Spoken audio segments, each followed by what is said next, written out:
Alors guys, demain nous allons nous envoler pour les États-Unis. Vous voyez, je suis tellement impliqué que je dis nous, comme si moi-même je vais faire le voyage. Bref, les joueurs de Manchester United vont s'envoler pour les États-Unis. Nous allons également revenir sur l'interview de Lenny Euro et bien sûr, comme d'habitude, l'actualité du club.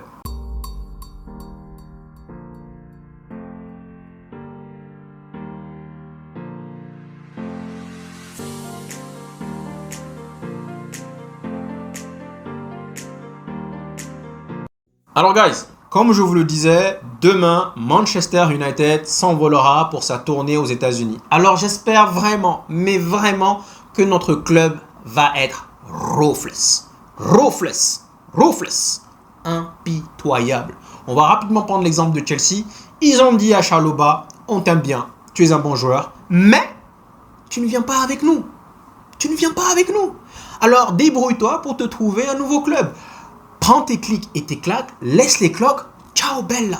Sans chichi, sans blabla. Ruthless. J'espère vraiment qu'en ce moment même, Wilcox et Ashworth vont convoquer 2, sinon voire 3 joueurs et leur dire le même message. On t'aime bien, tu es un bon joueur, mais tu ne viens pas avec nous. Il y a plusieurs joueurs qui sont indésirables. Tout le monde le sait, tout le monde sait qu'ils doivent quitter le navire. Maintenant, il faut qu'ils comprennent le message. On doit leur dire qu'ils doivent se trouver un nouveau club. Ils ne viennent pas avec nous. J'ai vraiment pas envie de voir des joueurs avec leurs trolley, casques, en pensant qu'ils sont dans un monde de bisounours, tout est beau, tout est rose, alors que tout le monde sait qu'on n'en veut pas. Il est temps qu'on soit ruthless. On a beaucoup loué les qualités offensives d'Ineos en allant chercher des joueurs. Là, on va parler de défense. Il va falloir être ruthless. Il va falloir dire à certains joueurs, par ici la sortie. Sincèrement, il y a plusieurs joueurs qu'on veut vendre. Si on les prend avec nous, ils seront là. Et donc, ça veut dire qu'on ne va pas s'en débarrasser avant au moins mi-août. On va se les coltiner encore pendant au moins 3 semaines. Donc franchement, j'espère que Manchester United va dire, boum, prends tes clics et tes claques. Au moins 2, au moins 3. Il y a plusieurs joueurs. J'ai pas envie de les citer, vous savez de qui on parle. Mais il y a plusieurs joueurs qui doivent quitter le navire. Vous le savez. Ce sont des joueurs qui inspirent la loose. Et franchement, j'espère au moins qu'il y aura 2, voire 3 qui ne feront pas partie du voyage. Ça sera un message qu'on va passer aux joueurs. Maintenant, oui, quelque part, la dernière fois, je vous ai dit que si vous voulez montrer à tout le monde que vous voulez vendre un joueur, ben, certainement que le prix de chute, le prix de vente va chuter. D'accord. Mais ce sont des joueurs quand même qui doivent partir. Peu importe le prix, peu importe même si c'est 10 millions, 12 millions, ils doivent quitter le navire. Ciao, bella. Alors, je sais que Eriksen et Højlund ont repris l'entraînement. Eriksen, le truc c'est qu'il vient d'arriver, et ça c'est méchant quand même. Il vient d'arriver, il aura eu 2 entraînements, et lui dire, prends tes clics et tes claques, ça c'est méchant.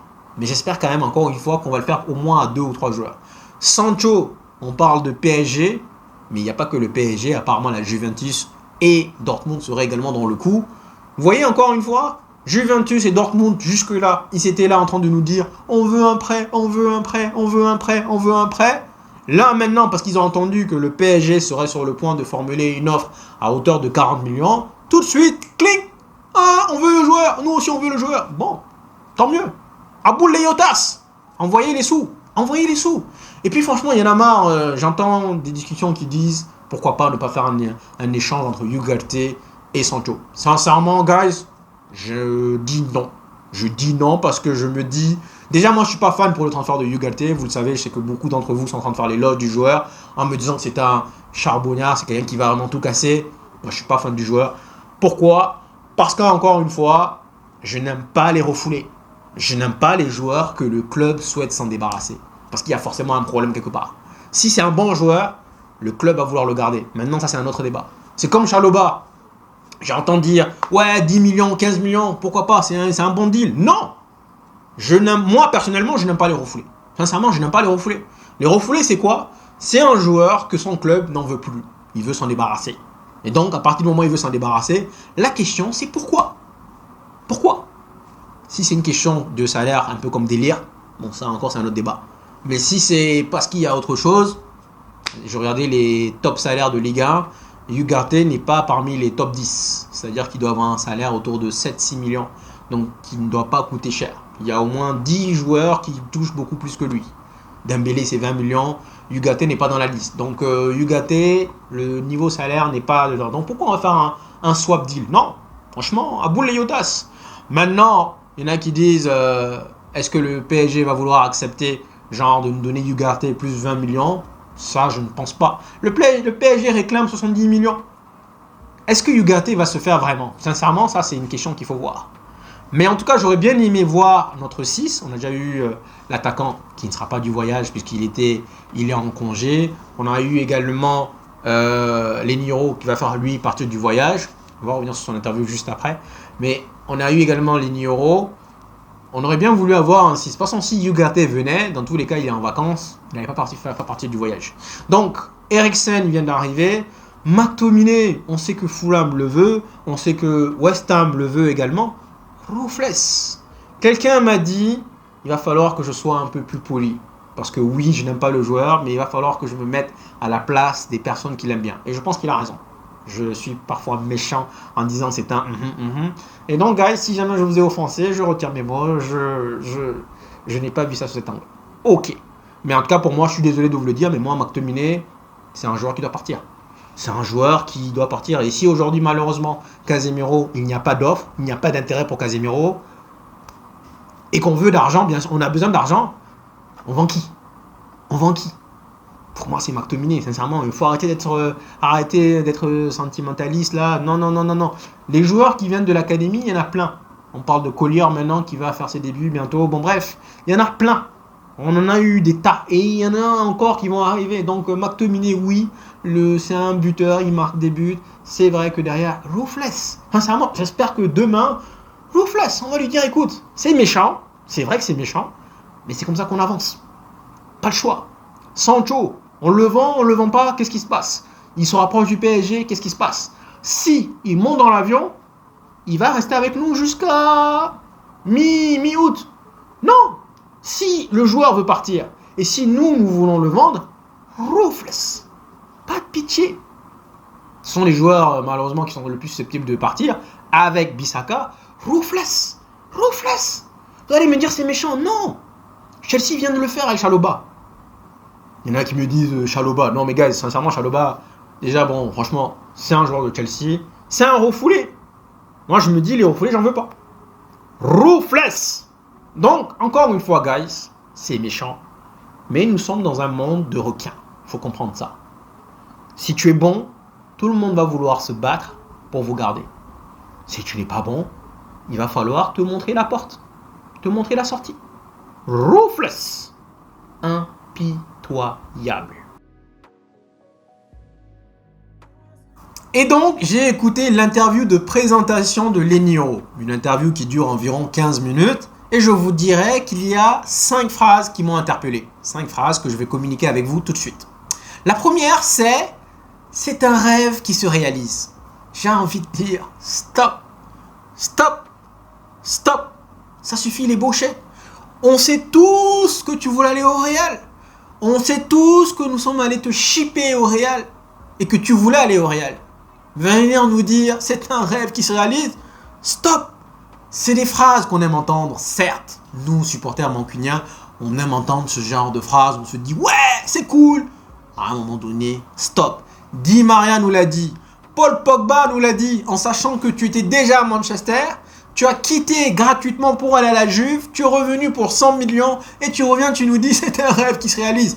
LOL. De même, Savio, le nouveau joueur de City, il arrive, il dit, c'est un rêve de gamin qui se réalise. LOL.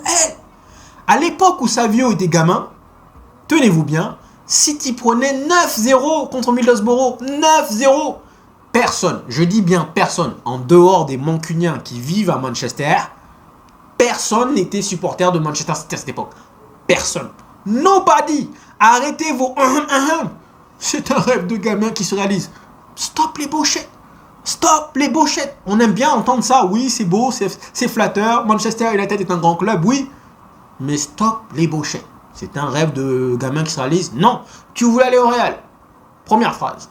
La deuxième phrase, il nous dit, peu importe où le coach décide de me mettre, je suis prêt à mourir sur le terrain. Cette phrase, j'ai envie de dire masterclass.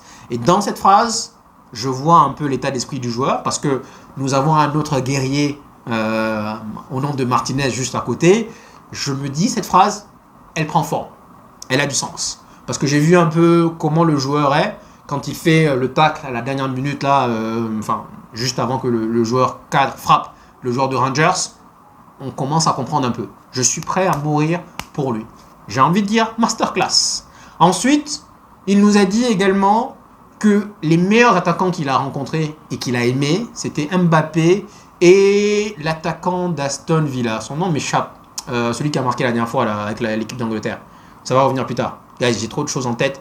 Parfois, j'ai des trous de mémoire. Bref, il nous dit, franchement, il a beaucoup apprécié les duels qu'il a eu avec Mbappé parce que cela l'a permis de grandir. Conclusion, c'est un joueur qui aime les défis, qui aime les challenges. Donc, c'est-à-dire qu'il aurait pu nous sortir que oui, le plus beau match que j'ai aimé, c'était quand j'ai joué contre Tinky Winky. Là, je me suis régalé parce que je l'ai bouffé. Mais non, il a choisi Mbappé parce que c'était son meilleur adversaire. Cela signifie donc, c'est quelqu'un qui aime le challenge. Donc ça, c'est quand même quelque chose que j'aime bien. Quatrième, il est revenu un peu sur l'atmosphère en Angleterre, en disant que quand il était petit, son père regardait énormément la Première Ligue. Tout le monde sait que la Première Ligue est le meilleur championnat du monde. Cette phrase, elle est vraie. Elle a beaucoup de sens, parce que oui, l'Angleterre, ça va à 2000 à l'heure. Son père regardait, il n'a pas dit son père regardait les matchs de Manchester United, il a dit son père regardait beaucoup la Première Ligue et donc il a beaucoup regardé la Première Ligue. Donc là, ça veut dire, je viens également pour participer à la Première Ligue. Non pas parce que c'est Manchester United. Ok, ça, ce sont des phrases en fait réalistes. Vous voyez, ce sont des phrases qu'on peut prendre, on peut dire, ok, je comprends le concept, je vois d'où ça vient, ok. Mais il y a une autre phrase que j'ai aimée, c'est quand il dit, quand j'étais petit, j'étais ailier et les gens m'appelaient Nani. Ça, c'est possible.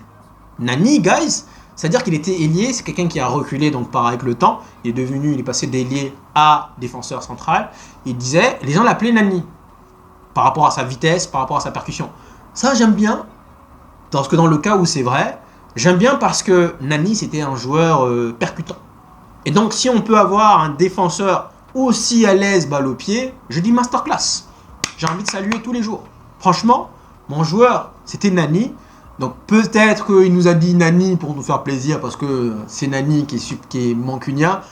Peut-être que c'était Robben qui regardait, peut-être que c'était Ronaldo, je sais pas, mais comme Nani est mancunien et que nous, supporters, on aime Nani, il a quand même travaillé sa communication. Ça, il n'y a rien à dire. Il a travaillé à 1000% sa communication. Ensuite, il est revenu sur le fait que Rio Ferdinand ait également parlé avec lui. Il y en a qui disent que sans Rio Ferdinand, le transfert n'allait pas se réaliser. En même temps, là, j'ai envie de dire, c'est manquer un peu de respect à Vivell, Wilcox, Ashworth et même Berrada. Je pense que tout ce beau monde-là, ils ont travaillé dur pour le faire venir. Et donc voilà. Pourquoi la phrase Nani? Parce que ça veut dire qu'il est rapide. Et ça, c'est un point très important parce que, encore une fois, nous avons avec Van Nistelrooy qui a pour but d'aller presser haut. Nous avons Martinez et Lenioro qui sont rapides tous les deux. Et les deux nous disent qu'ils sont prêts à mourir sur le terrain. Guys, sincèrement, je pense que nous allons avoir un bon duo. Maintenant, la question c'est qui va être Vidic, qui va être Rio Ferdinand. Je pense que Martinez, il a un peu des deux.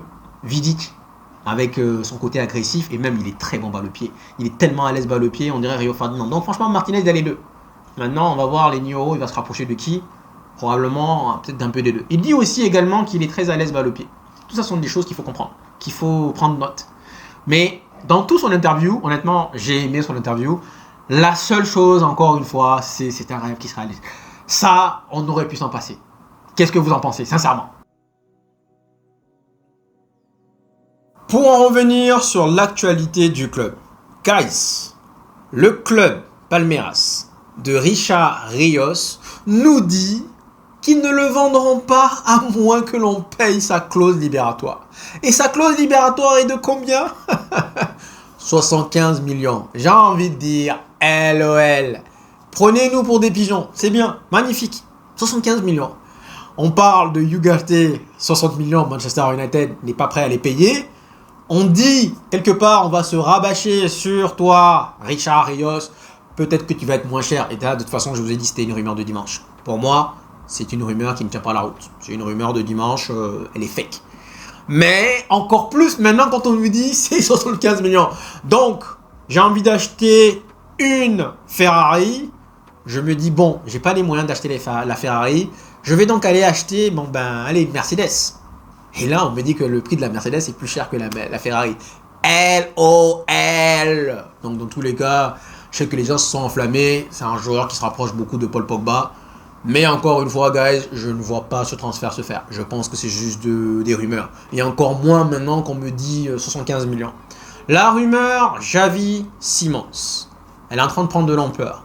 Apparemment, Van Nistelrooy, il a déjà coaché. C'est un joueur qu'il connaît bien. Et il y en a même des sources qui disent que Van Nistelrooy met pression sur le board de Manchester United pour faire venir Xavi Simons. La rumeur d'aujourd'hui nous dit que Manchester United serait prêt à mettre 80 millions sur Xavi Simons. LOL. 80 millions. LOL. Faut pas nous prendre pour des pigeons, sincèrement. Déjà, là, actuellement, ce joueur-là, on parle de lui à Leipzig, mais pas en termes d'achat, mais en termes de prêt. Et donc, nous, on va venir donner 80 millions sur la table pour Xavi Simons. Franchement, c'est un joueur que je ne connais pas. Je sais que beaucoup en parlent. C'est quelqu'un qui fait écho. Mais encore une fois, moi, j'ai envie de vous dire, c'est un joueur surcoté. Ça, c'est mon avis. C'est mon opinion. Je me dis, s'il était si bon que ça, le PSG allait le garder. S'il était si bon que ça, on allait avoir un Liverpool, un Real, un Barcelone, un Chelsea, un Bayern sur lui. Prêt à mettre 50, 60 millions sur lui.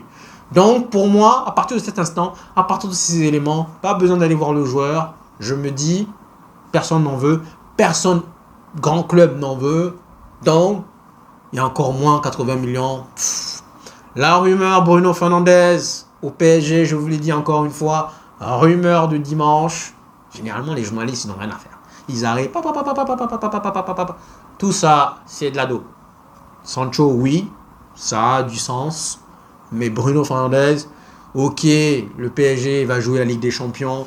Ok, le PSG va mettre l'argent sur la table. Ok, le PSG va lui donner du salaire. Bruno Fernandes, je ne le vois pas, honnêtement, cette année. Je ne le vois pas dans un autre club. Peut-être en Arabie Saoudite, peut-être, mais je ne le vois pas dans un autre club, sincèrement. Donc, ça aussi, boum, on efface. Ensuite, il y a encore quoi comme rumeur? La rumeur Bissaka West Ham, elle gonfle. Celle-là, elle a du sens. Là, apparemment, Manchester United veut être ruthless. Et c'est la raison pour laquelle j'espère que lui ne fera pas partie du voyage. Je suis désolé. Si on veut le vendre, il faut qu'on le dise, écoute, trouve-toi un club. Parce que si on l'amène avec nous, derrière, c'est comme si genre... Non. Donc, Bissaka. Ensuite, on a McTominay. Mais McTominay, le problème, c'est que Fulham, encore une fois, Fulham, vous venez de vendre Paulinho pour 50 millions. Et nous, vous voulez nous prendre pour des pigeons, vous nous dites, on va vous proposer 17 millions. Non. McTominay, c'est un Britannique. C'est un Anglais. C'est un bon joueur. C'est un excellent joueur. Venez nous le chercher. Venez le prendre. On le vend à 30 millions, il n'y a pas de problème, no comments. Allez-y, sincèrement. Donc, la piste Ugarte, quand même, guys, elle est en train de se refroidir. Par contre, la piste Zumendi est en train de prendre de l'ampleur. Maintenant, est-ce que Manchester United serait capable d'aller signer un joueur, sachant que nous sommes aux États-Unis, nous sommes en tournée? Généralement, quand on avait Tinky Winky et Dipsy, alias Murto et Arnold, quand on avait ces deux guignols, on ne faisait jamais de signature pendant les tournées. Donc chaque fois, du moment où les joueurs et l'équipe s'envolent pour une destination, c'est clôture du mercato jusqu'à ce que l'on revienne. Parce que ces guignols-là ne sont pas capables de faire deux choses à la fois. Maintenant, avec Ashworth et Wilcox, peut-être que c'est possible. Maintenant, il y a une autre rumeur qui dit que les clubs anglais cette année sont assez mous dans le mercato par rapport au PSR. Le PSR, ils ont tellement tiré qu'aujourd'hui tout le monde a peur. Quand on a vu ce que Everton a eu l'année dernière, on les a quand même réduits plus de 10 points, 13 points je crois, 3 points plus 10 points. Donc derrière, les clubs anglais font attention. Donc je parle de Liverpool, je parle de Arsenal, tout ça n'ont pas vraiment commencé le mercato. Donc pour l'instant, nous sommes en train de gérer le mercato. Nous sommes devant, je pense. Maintenant, West Ham et Chelsea ont déjà géré le mercato plusieurs fois et au final, ils n'ont rien gagné. C'est pas forcément bon signe. Mais en tout cas, voilà, guys. Je pense que j'ai fait le tour. Donc, franchement, demain, nous allons prendre la loupe. Nous allons sculpter, nous allons regarder, nous allons voir qui est dans l'avion. Est-ce qu'on aura des Tinky Winky? Est-ce qu'on aura des Dipsy? Est-ce qu'on aura des pots? surtout pas de pot. Surtout pas de pot. On dit Tinky Winky, Dipsy, la. Et là, le petit pot, il arrive. Oh non, alors, on veut pas de pot. Tinky Winky et Dipsy, déjà, ça fait mal. Mais alors là, pas de pot. Donc demain, voilà, on va faire la vidéo dessus. Qui va prendre l'avion? Parce que ça, c'est un message, guys. Si Tinky Winky, Dipsy, la peau prennent l'avion, ça veut dire qu'on va se les coltiner jusqu'à mi-août. Et donc, ben, c'est la S. C'est la S. Et franchement, je serais déçu. Je vous le dis tout de suite. J'ai envie, au moins 2. J'ai pas envie de citer de noms. Il y en a plein. Il y a Lindelof, il y a Bissaka, il y a McTominay, il y a, j'allais dire Casemiro, mais Casemiro il va rester. Tout ça là, on doit faire passer un message. J'espère qu'au moins 2 ne feront pas partie du voyage. Il y a Maguire. J'ai oublié Maguire. Oh là là. J'ai oublié Maguire. Mais bon, Maguire, je pense que c'est uniquement si Délire est arrivé à nous rejoindre finalement à la fin du mercato. Mais bon, je pense que Maguire, on va s'en occuper fin du mercato. Mais là, les choses qui sont sur le feu, c'est Lindelof et Bissaka. Les deux là, roofless. Eriksen, on n'en parle même pas. Pellistri, guys. Il y en a plein qui me disent tu oublies Pellistri. Et c'est vrai, guys, j'oublie tout le temps Pellistri. J'oublie que c'est un joueur de Manchester. Pellistri, c'est un bon joueur. Moi, je l'aime bien, moi, Pellistri. Je sais qu'il a eu il a raté une occasion immanquable contre Galatasaray. Moi, je l'aime bien. Pas titulaire, mais je l'aime bien. Parce que, encore une fois, je trouve que c'est un joueur qui est percutant et qui lève la tête. Moi, j'aime bien les joueurs qui lèvent la tête. Donc voilà. Je pense que là, j'ai fait le tour. Merci, guys, d'être venus jusqu'ici. Merci infiniment. Prenez soin de vous, prenez soin de vos familles. Et je vous dis à la prochaine. Ciao, ciao.